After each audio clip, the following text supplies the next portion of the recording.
Nowadays, WhatsApp has become a meme on YouTube due to all the Bitcoin and crypto scammers in the comment section that tell you to contact them through WhatsApp. Given this poor association and the relative unpopularity of WhatsApp within the US, a lot of Americans likely write off the app as just a gateway for scammers. But outside the US, WhatsApp is a lot more than just that. In fact, in many developing countries and Europe, WhatsApp is often the primary form of communication. Instead of using traditional SMS and cellular infrastructure, WhatsApp uses the internet to facilitate these communications, which is extremely convenient and cheap, especially for international communication. In other words, WhatsApp is basically the iMessage and FaceTime of non-Americans. Considering this, I don't think you'd be surprised to hear that WhatsApp is the world's most popular messaging app with a total of 2 billion active monthly users. Despite WhatsApp's explosive success, both of WhatsApp's founders left the company in 2018, citing privacy and monetization concerns. So here's what happened to the founders of the most popular messaging app in the world.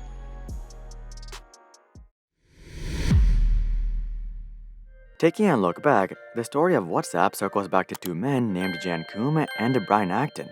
Jan was born on February 24, 1976 in Kiev, Ukraine to a Jewish family.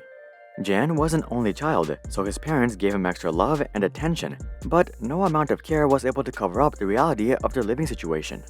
Jan's house didn't even have running water, and it wasn't much better at school. Jan says that his school didn't even have a bathroom inside the building. So, kids had to run across the parking lot to just use the bathroom, which was especially painful when the temperature was negative 20 degrees Celsius.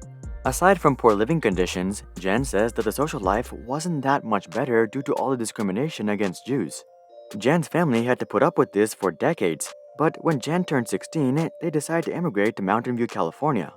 This move eliminated a lot of the outright discrimination they experienced and the lack of opportunities that accompanied socialism. But life in the US was still quite difficult because they had no money and had trouble communicating. To make ends meet, Jen's mother had to start babysitting, and Jen had to become a cleaner at a grocery store. The family also had to use welfare checks and food stamps. In terms of school, Jen admits that he wasn't the best of students and that he barely got through high school, but this didn't mean that he hated learning. He enjoyed reading books about computer science and teaching himself coding. Apparently, he would buy coding books from a local bookstore, read them really fast, and then return them to save money. Anyway, moving on to college, Jan would attend San Jose State University, and he would pick up a side job as a security tester at Ernst & Young to pay for his education. But this job would end up being a lot more valuable than just helping pay for college. You see, Jan would meet an early Yahoo employee named Brian Acton while completing a project for Ernst & Young. 6 months later, Brian would help Jan get a job at Yahoo, and that marked the beginning of the partnership that would eventually turn into WhatsApp. Taking a look back at Brian's past, it's a lot different than Jan's past. Brian was born on February 17, 1972 in Michigan. His mother ran a freight shipping business, and she was the one that really inspired Brian to pursue entrepreneurship. Ironically, Jan actually hates this word and doesn't like it when people call him an entrepreneur. He feels that the main goal of traditional entrepreneurs is to make money, while his main goal is to make useful products. Anyway, going back to Brian, it looks like he was a star student at school. He would attend Lake Howell High School in Central Florida and would earn a full scholarship to study engineering at the University of Pennsylvania. He only stuck around at UPenn for a year though before he switched over to Stanford to get a computer science degree. With such a rich educational background, it was easy for Brian to enter the workforce and switch from one job to another until he found his calling. In 1992, he started off as a systems administrator at Rockwell International. After that, he became a product tester at Apple before becoming a product tester at Adobe. While Brian didn't know exactly what he wanted to do in the early days, he soon found himself looking back at his childhood and his mother and decided that he wanted to give entrepreneurship a shot. So, in 1996, he joined Yahoo as their 44th employee, and this is where he would meet Jan Koum. For the next decade, Brian and Jan would stick around at Yahoo and just consistently save up and invest their money. While their professional lives were progressing pretty smoothly, the same could not be said about their personal lives. In February of 1996, Jan would verbally and physically threaten an ex-girlfriend after they broke up, and the girlfriend would end up filing a restraining order against Jan. Jan has since expressed that he's extremely embarrassed and ashamed of his behavior. In the meantime, Brian was having a great time in the late 1990s. He was investing heavily in dot-com companies which made him a multi-millionaire. But once the dot-com bubble burst, he would lose most of it. While I'm sure he was fine financially thanks to his job and savings, this was likely an extremely painful event. Nonetheless, the duo got through these events and would eventually leave Yahoo in 2007. Soon after, they both tried to get jobs at Facebook, but both of them would be rejected. I don't think Jan nor Brian really cared that much though. With over a decade of experience within the tech field, they had already made plenty of money. So they decided to take it easy and to go on a one-year vacation to South America and play Ultimate Frisbee. When they came back, Jan would buy an iPhone in January of 2009, and this was the beginning of WhatsApp. As soon as Jan got an iPhone, he says that he knew that the App Store was going to be huge. He started talking with Brian and another friend named Alex Fishman about potential apps that they could launch. 1 month later, on Jan's 33rd birthday, he would incorporate the company WhatsApp. The name is of course a reference to the popular saying, "What's up?" Despite incorporating the company, Jan didn't really know what he wanted to create. He knew he wanted to do something relating to social media, hence the name, but initially, he was actually leaning towards status updates. It wasn't until August of 2009 that he incorporated a messaging aspect into the app, and this is what really accelerated the adoption of the app. At this point, Jan did most of the work and owned the entirety of the company. In the meantime, Brian was still unemployed and looking for potential employment. So Jan offered to make Brian a co-founder if he could raise the company some money. Fortunately for Brian, this was rather easy. He hit up a couple of friends from Yahoo and was able to raise a total of $250,000 for WhatsApp. And with that, Brian and Jan were able to go all in on WhatsApp. From the very beginning, one of the duo's top priorities was privacy. Jan says, quote, "We want to know as little about our users as possible. We're not advertisement driven, so we don't need personal databases." You could say that these were some famous last words. Anyway, WhatsApp quickly started to gain popularity, especially within developing countries, where WhatsApp was the best internet-based mobile messaging service available.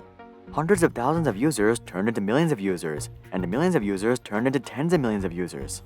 Despite the popularity of the app, the duo didn't really have a smart way to monetize the app. So they were burning money left and right to keep operations afloat. Fortunately, in 2011, they would successfully raise $8 million from Sequoia Capital. But both of them knew that with how fast WhatsApp was growing, it was just a matter of time until this money would run out. Thankfully, Mark would reach out just in time. WhatsApp caught the attention of Mark Zuckerberg very early on, and Mark would quickly start building up a relationship with Jan and Brian. In 2012, Mark called Jan and the two would get some coffee and go on a hike. Over the next 2 years, the two would stay in contact, and eventually in February of 2014, Mark would invite Jan over for dinner. And during dinner, Mark made Jan an offer he couldn't refuse. "I'm gonna make him an offer he can't refuse." He offered to buy the money-losing company with little revenue for a whopping $19 billion. WhatsApp was definitely not worth anywhere near $19 billion at the time, but Mark could see the long-term potential of the company.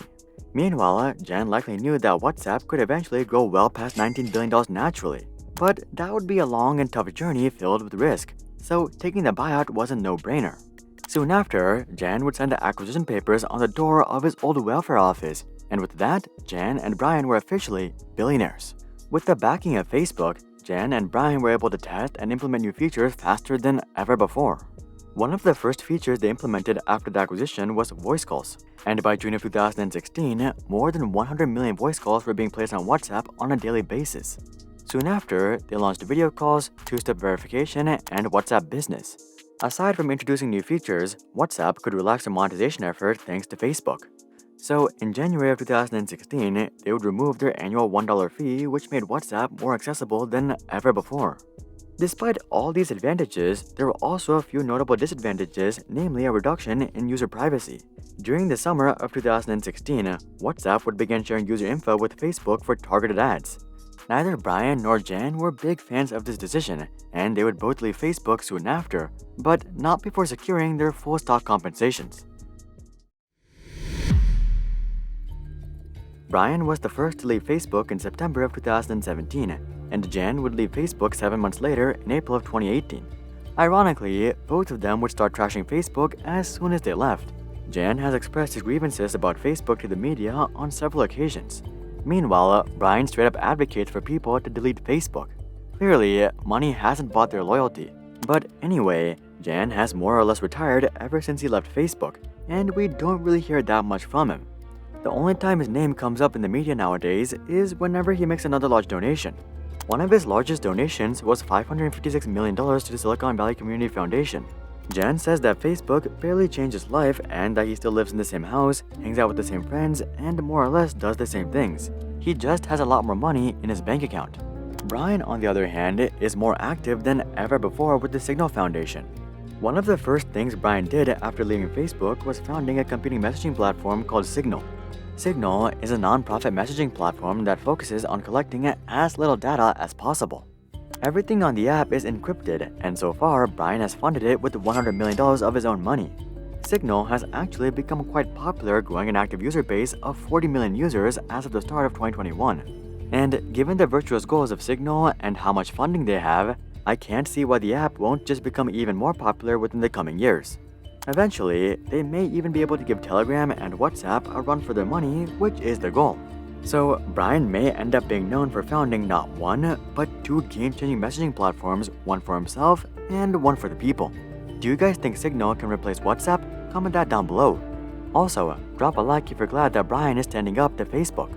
And of course, consider checking out our international channels to watch our videos in other languages, and consider subscribing to see more questions logically answered. But until then, I'm Hari, and I'll see you guys on the next one.